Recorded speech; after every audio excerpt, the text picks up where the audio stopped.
In this battle, we're taking on Hard Ardare, which is definitely crazy. And this guy is actually no joke.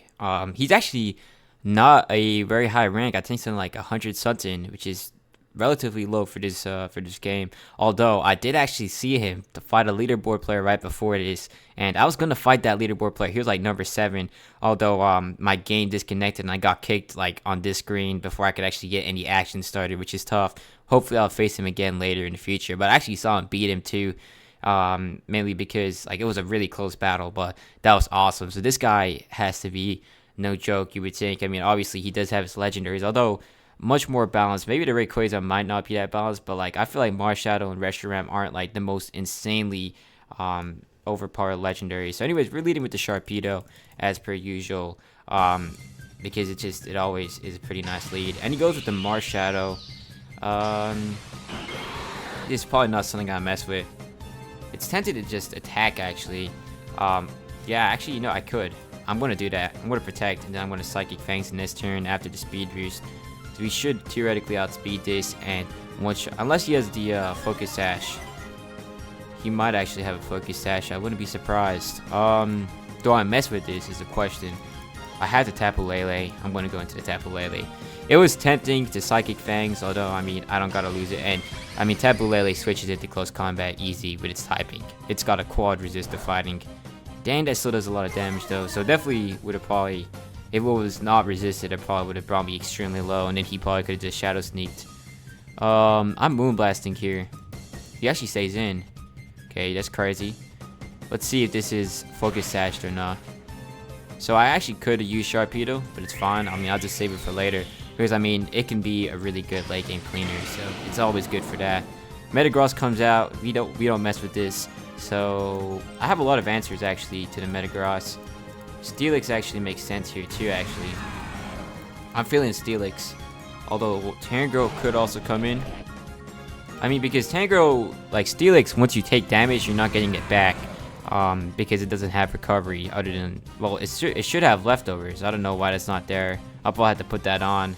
I just realized right now it does not have an item. But Steelix is normally a great answer to the Metagross here. But Tangrowth's probably going to come in just so I can get some, or maybe I should go into the Steelix and get my rocks up. I actually don't know. I kind of want it just so I can break Sturdy on whatever this guy, if he has any Sturdy or like any team with a Focus Sash or like Sharpedo, so I can come in and do his job nicely. Yeah, I know on the Meteor Mash, I mean, even to the crit, this is totally not a problem.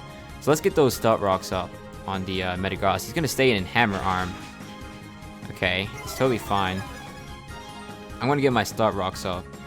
And honestly, I kind of want to preserve the Steelix, so I'm just going to switch out into Tangrowth here. I mean, I could easily just attack back, although, oh yeah, and it looks like he's going to withdraw now that the Stout Rocks are up. Reshiram comes out. That is unfortunate because if I had Earthquaked, we would have done a heap load of damage right there. But it's alright, it's totally fine. So I had no way of anticipating that he would switch into another ground weak Pokemon.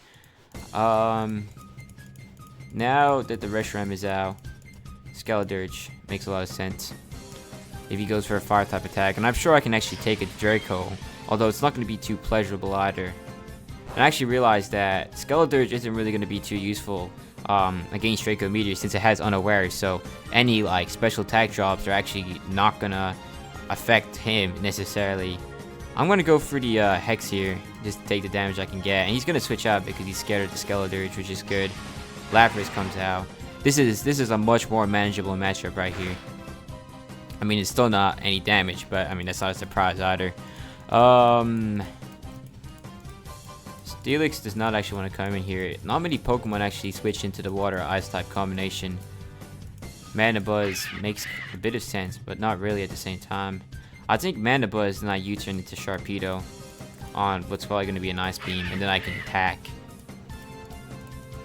I think that's what I want to try.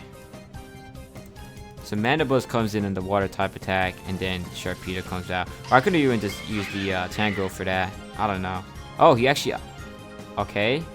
Prediction is crazy, and that does no damage, even though that stab. Feel bad for him. I'm gonna just U-turn here, as I'm pretty sure we outspeed. Yeah, we do. He's hopefully gonna go for round 2. If he doesn't, then at that point, like, dude, what are you doing? That's just crazy.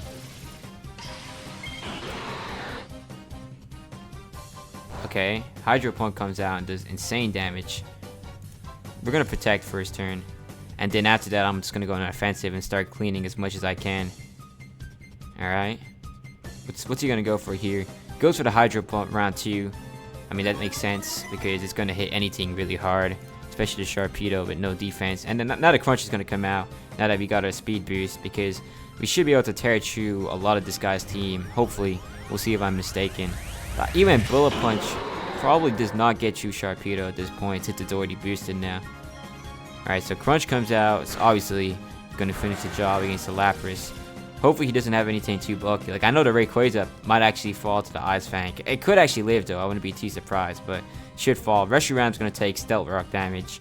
I don't remember what else this guy actually has in his team, so we're gonna find out soon.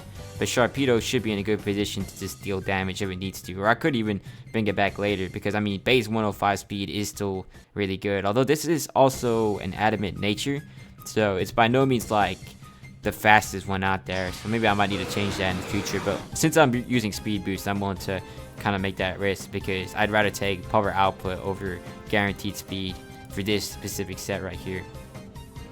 And it is in fact a Mega Rayquaza, but we are getting a stab ice type attack, so I have a good feeling that this should still one shot, even though Mega Rayquaza still has insanely good defenses. Well, he might actually have extreme speed, we'll have to find out soon. But like, I would have wanted to protect in case he ever went for like a Dragon Dance. Oh, he actually does live. That's unfortunate. What's he gonna go for here? Dragon Pulse. That's gonna finish off Sharpedo. Yeah, that's tough. We got close to the KO, but we didn't get it. Now Tapu Lele is gonna come out. I'm actually tempted to just hit him Puffer Fire on this. I'm gonna do it. It might not KO, but I don't really care. It probably should. And then like we can take care of the Metagross when it comes in, if he does switch into it. And maybe be smart, he'll probably figure out that it's not like something. He's not. Alright, that's fine. We should pick up the KO. Actually, we might not. Is this a risk I want to take? Well, he has Reshiram left. I think I'm going to take the risk anyways. I just want to see how much damage this does out of curiosity. Yeah, that's alright. Alright, we're going to go down here. But like, I'm not saying that was the best move. It definitely wasn't. But like, I just kind of wanted to see like what Tapu Lele could actually do, which is not that much, but you know, it's alright. I'm not at all bothered by that. So the Mana Buzz comes out now. Hopefully outspeeds, or I might actually get cooked up if it doesn't. That play could have been really bad, although I don't think it's gonna be that bad. So I wanted to test Tapu Lele's, you know, power output, like I said. So that's a sacrifice and compromise I was definitely willing to make just to get that test for the waters here. So yeah, he actually withdraws the Metagross. I don't know if I would have done that. Okay, and the Charizard comes out, which is going to take huge damage, especially if this is a Charizard X. Although that's kind of, I don't know, that's kind of rarer these days. You'd be kind of surprised. So we actually are not scared of Charizard. Well, actually, we actually don't have to stay in either, to be honest. I mean, Skeledirge is there. Although this is an X, it could actually tear through quite a lot of this team, since I mean, like Skeledirge can definitely survive an Earthquake on even with a boost since it's got unaware. But Steelix and Tangrowth do not really want to have to take in any Flare Blitzes. Well, I mean, I need to keep Skeledirge at good HP. I mean, yeah, Skeledirge is the main key to victory here. So he actually goes for the Fly. That's insane. You know, this is not at all a smart move, guys, but I really feel like going to Tangrowth here just because I'm sure we can take a Fly pretty nicely. I mean, it might bring us down to yellow at best, but the reason I'm doing this is because I have Rocky Helmet and I want him to just kill himself by chipping himself down. And then Reshiram, yeah, that's no damage, and he's gonna die to the Rocky Helmet. So, you know, like Charizard using Fly, unless it's a Mega Charizard X, you know, even Mega Charizard X, you don't have to be worried. So, I mean, that's why I was willing to do that. Alright, well, the Reshiram comes out here, and Reshiram is definitely the most dangerous Pokemon right now in the game, since it can actually do a lot of damage to everything. And I did let the Tapu Lele die, which would have been a pretty good answer, but that's fine. Like I said, I did that intentionally, not because, like, you know, I knew that wasn't going to one-shot, but I just wanted to see what it would do. So, on the Reshiram, he's got Blue Flare. He's probably not going to go for a Dragon Pulse. If he predicts, then that's crazy, and kudos to him, he deserves to win at that point. But, you know, I don't think he's going to do it. Yeah. I mean, you can kind of get a scope for what kind of player you're playing against. I'm actually just going to go for the Recover here. Or the Slack Off. Because, I mean, if he goes for like a Draco Meteor, I don't want him to get anything going. And like if he does go for a Draco, yeah. Oh, he misses. Okay, that's tough. I'm just gonna go for round 2 actually, because then I can just switch in Mana Buzz. Because I mean, Skeledirge doesn't want to stay in. All right. It's like Mana Buzz is gonna be able to take Draco Meteors all day, hopefully. And you know, I mean, now like I just foul play him down to death, because I mean, Reshiram does have a respectable attack stat, so it's not gonna be too risky. And we do have the Skeledirge in the back just in case Reshiram breaks through Mana Buzz. So I'm not in the slightest worried. I'm actually just gonna Roost here, and he can't switch back in again unless he has Roost. So yeah. No, that's completely eaten up right there by Mana Buzz. Not even the slightest worry at all. Yeah, let me just finish out the Reshiram here with a foul play, and then he's gonna be on his last Pokemon. So Fire Blast and Blue Flare, Dragon Pulse and Draco Meteor. That's the moveset he's opted for. Now personally, if I were him, I would definitely take out Fire Blast and give him boost. And then even through that, I'd either run Draco Meteor, Dragon Pulse. I wouldn't run both, because I mean, you can always just switch out. So I'd run like Toxic or Will-O-Wisp or something like that. So yeah, we're gonna finish off the Metagross here with a foul play, and that's gonna be GG. Yeah, but I can see how this guy could be dangerous, especially against other teams, because I mean, the Reshiram is gonna do a lot of damage. I mean, well, here against this team, it's really defensive, so I can handle it. But against teams that have more offensive playstyles, it can be dangerous. So that right there is gonna be GG. Good game.